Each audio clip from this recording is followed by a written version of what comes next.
Ram Ram sir. आज 3 अक्टूबर 2025 है। नरेश मीणा को अपना धरना खत्म किए हुए 6 दिन से ज्यादा हो चुके हैं, लेकिन चंदे के वो आए हुए पैसे वो कहां हैं? राजस्थान की राजनीति में धरनों का पुराना खेल रहा है। अलग अलग लोग अलग अलग प्रकरणों के ऊपर धरना देते आए हैं। आज भी 2-4 जगह कोई न कोई कहीं न कहीं इस लोकतांत्रिक व्यवस्था में धरना दे रहा होगा। लेकिन पिछले कुछ सालों में समाज के कुछ तथाकथित ठेकेदारों ने एक प्रकार का एक धंधा सा बना लिया है। जी हाँ साथियों, अगर मैं बात करूं पिछले कुछ महीनों में हुए धरनों की, तो उसमें ऐसा ही भर्ती के लिए भी कुछ लोग सामने आए जिन्होंने विश्वविद्यालय में धरना दिया और वहां से कुछ पैसे उगाए। वहीं एक धरना आरएएस परीक्षा को आगे बढ़ाने को लेकर दिया गया और उसमें बाद में 50 लाख के चंदे के गबन का मामला सामने आया। अभी हाल ही में जो ऐसा ही भर्ती का मामला अभी भी विचाराधीन है, उसमें भी कुछ युवकों ने पैसे, एक ग्रुप बना रखा है जिसमें कहा जा रहा है कि पैसे लिए जा रहे हैं और वो खर्च किए जा रहे हैं आंदोलन के नाम पर। युवाओं को, बेरोजगारों को और भोले भाले लोगों को ठगना सबसे ज्यादा आसान काम है। कुछ युवा आज के दिन भ्रमित हो जाते हैं पीछे खड़ी भीड़ देखकर, गुस्सेल स्वभाव देखकर और संघर्ष का नाम सुनकर। जी हाँ साथियों, ऐसा ही फायदा उठाया नरेश मीणा ने। नरेश मीणा यूं तो समरावता गांव के अंदर एसडीएम अमित चौधरी को थप्पड़ मारने के मामले में जेल में बंद था। उसके बाद समरावता गांव के अंदर जो कांड हुआ, जो घटना हुई समरावता गांव के लोगों के साथ, उस दिन जो बुरा हुआ वो किसके कारण हुआ, ये वहां के गांव ग्रामवासी भी जानते हैं। ये बात नरेश मीणा को बखूबी पता है और मीणा समाज के लोग इस बात को बखूबी समझते हैं कि उस दिन जो कुछ समरावता में हुआ वो महज सिर्फ और सिर्फ नरेश मीणा की गलती थी। यह एक सोची साजी समझिश का परिणाम था। लेकिन उसके बाद जैसे ही जेल से छूटने के बाद झालावाड़ के पिपलोदी गांव में हुए हादसे के बाद वो अस्पताल के बाहर धरने पर अपने समर्थकों के साथ बैठते हैं और वहां से फिर वो एक नई राजनीति खेलने की कोशिश करते हैं। उस धरने के बाद कई दिनों तक उनको जेल में रखा जाता है। जैसे ही जेल से उन्हें जमानत मिलती है, वो सीधा जयपुर आकर उस परिवार को और उन परिवारों को जो बकरियां भामाशाहों ने दी थी, वो बकरियां लेकर यहाँ शहीद स्मारक पर आता है। जयपुर के शहीद स्मारक पर बैठने के बाद कुछ दिनों के 10-15 दिन की भूख हड़ताल के बाद वो ऐसे कहते हैं कि अब मुझे भूख हड़ताल समाप्त कर देनी चाहिए क्योंकि अच्छा खासा पैसा इकट्ठा हो गया है। कुछ सूत्र ऐसा बता रहे हैं कि चंदा जितना बताया जा रहा है उससे तकरीबन 5 या 6 गुना ज्यादा उगाया गया है। पैसा अच्छा खासा आया है, इस बात में कोई संदेह नहीं है, क्योंकि वहां उनके साथ ही रहे कई लोग अब उनके ऊपर उंगली उठा रहे हैं। जी हाँ साथियों, हाल ही में संतोष नांदरी नाम के एक व्यक्ति का वीडियो सोशल मीडिया पर काफी वायरल हो रहा था। उस वीडियो में वो नरेश मीणा के ऊपर अलग अलग प्रकार के आरोप लगा रहे हैं, लेकिन उन आरोपों को भी अगर अपन दरकिनार कर दे तो भी एक बात निकल कर आती है कि चंदे के नाम पर जो धन उगाया जाता है उसका हिसाब किताब किसके पास होता है।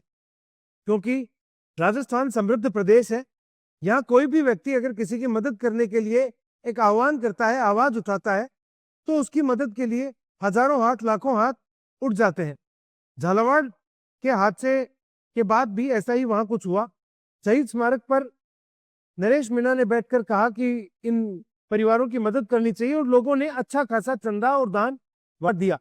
लेकिन उन परिवारों को क्या मिला, जिन परिवारों के नाम पर, जिन बच्चों के नाम पर ये सब राजनीति खेली गई? क्योंकि ये तो सब आप जान ही चुके होंगे कि वहां बैठकर नरेश मीणा ने जो हंसी ठिठोली करी, 1-2 समर्थकों के थप्पड़ मारी, 1-2 के लाते मारी, हंस हंस के वहां बातें हो रही थी।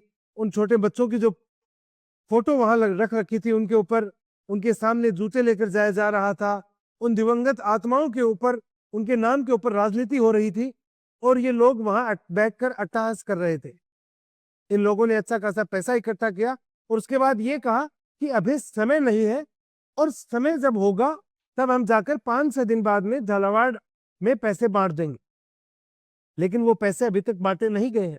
जी हाँ, अभी आज ही मैं एक लेख देख रहा था, उसमें कहा जा रहा है कि अब 6 तारीख को पैसे बांटेंगे, क्योंकि अभी तक हिसाब किताब की पर्ची बैठ नहीं पा रही है ना।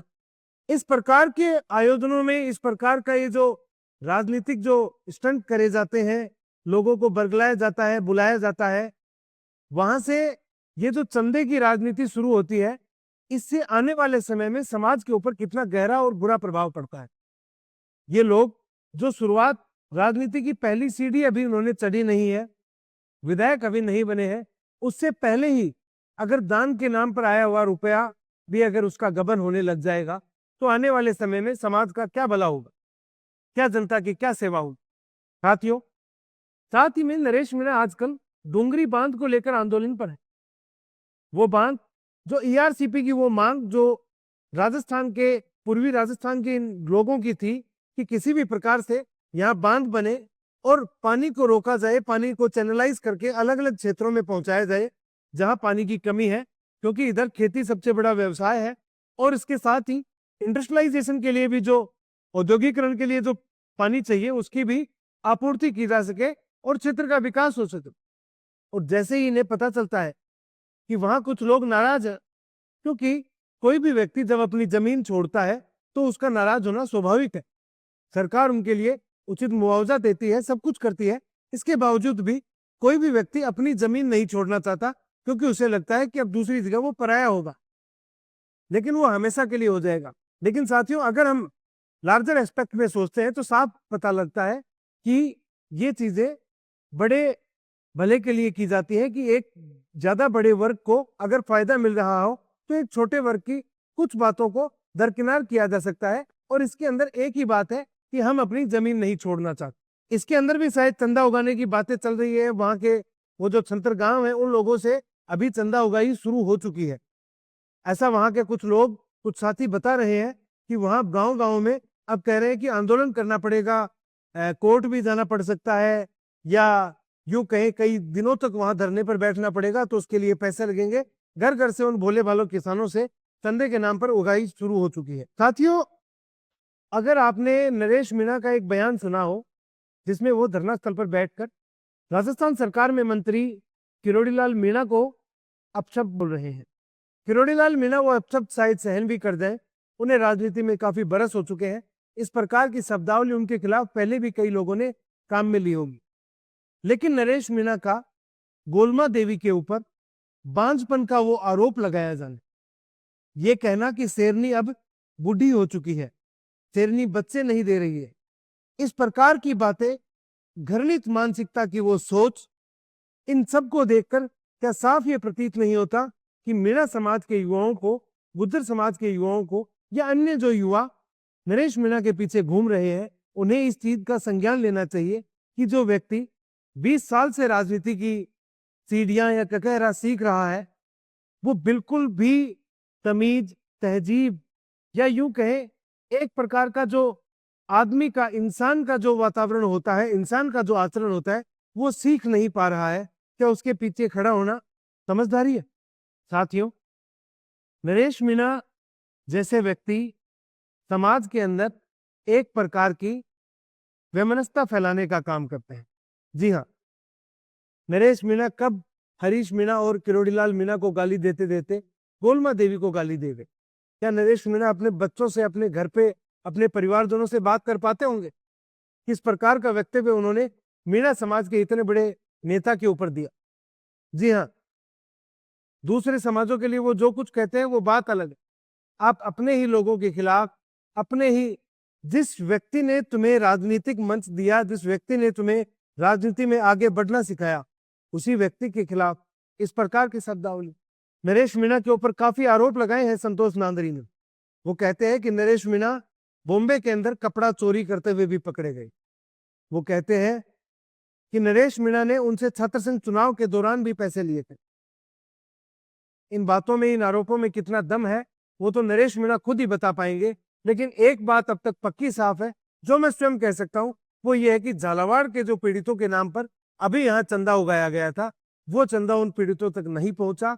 उसके अंदर भारी गबन का खेल सामने आ रहा है। और ये बात युवाओं को, जो भीड़ इस तरह के राजनेताओं के पीछे खड़ी हो जाती है, उसे समझनी होगी, उसे ये चीजें समझनी होंगी कि किस प्रकार ये लोग समाज का भला नहीं बल्कि समाज का बुरा करते हैं।